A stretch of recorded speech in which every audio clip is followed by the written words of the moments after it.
4,000 करोड़ की संपत्ति, 98 किलो सोना, 307 किलो चांदी,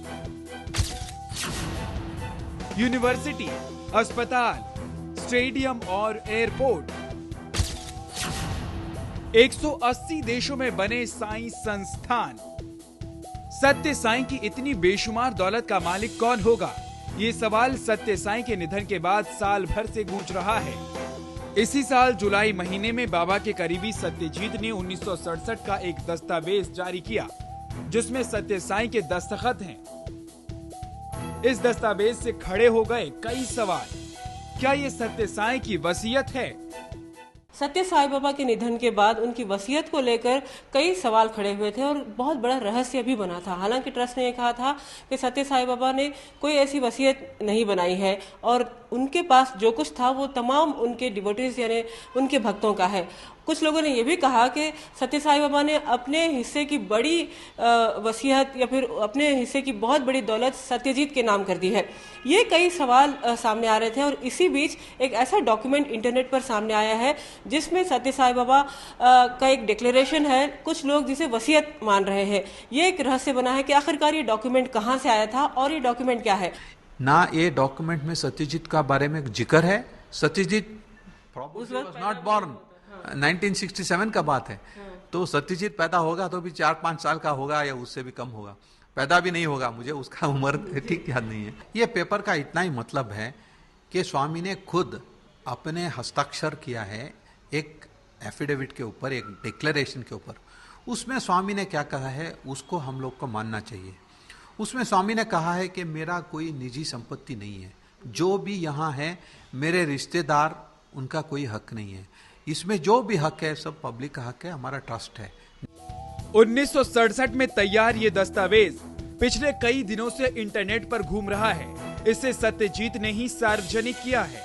सत्य साईं ने इसे बनवाया था, तब वो 44 साल के थे। इस दस्तावेज के गवाह सत्य साईं ट्रस्ट के अधिकारी इंदुलाल शाह हैं, लेकिन ये दस्तावेज बाबा की वसीयत नहीं है। हाँ, ये डॉक्यूमेंट हमने उसका एक कॉपी देखा है, क्योंकि जुलाई के महीने में जब ट्रस्टीज का जो एक मीटिंग चल रहा था, उस मीटिंग में हमको सत्यजीत से एक खत आया कि स्वामी ने मेरे साथ एक डॉक्यूमेंट दिया था मुझे रखने के लिए, उसका प्रति मैं आपको दे रहा हूँ, आप ट्रस्ट में देख लीजिए। इसको हम विल करके या वसीयत करके नहीं कह सकते हैं। डिक्लेरेशन आया है, उसमें कुछ किसी को कुछ पैसा देना, कुछ प्रॉपर्टी देना, उसके बारे में कुछ भी जिक्र नहीं है। उसमें इतना ही कहा है स्वामी ने कि वो भी 1967 में कहा है उन्होंने कि मैं किसी फैमिली के साथ मेरा ऐसा संबंध नहीं है, दुनिया के लिए अच्छा काम करने के लिए मैं आया हूँ करके उन्होंने ऐसा कहा है।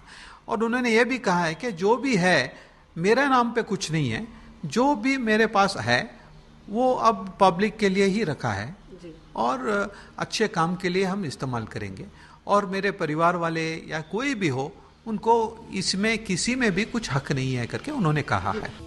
24 अप्रैल 2011 को सत्य साईं के निधन के बाद संपत्ति को लेकर विवाद की तमाम आशंकाएं उभरी, लेकिन ट्रस्ट ने इसे हवा नहीं दी।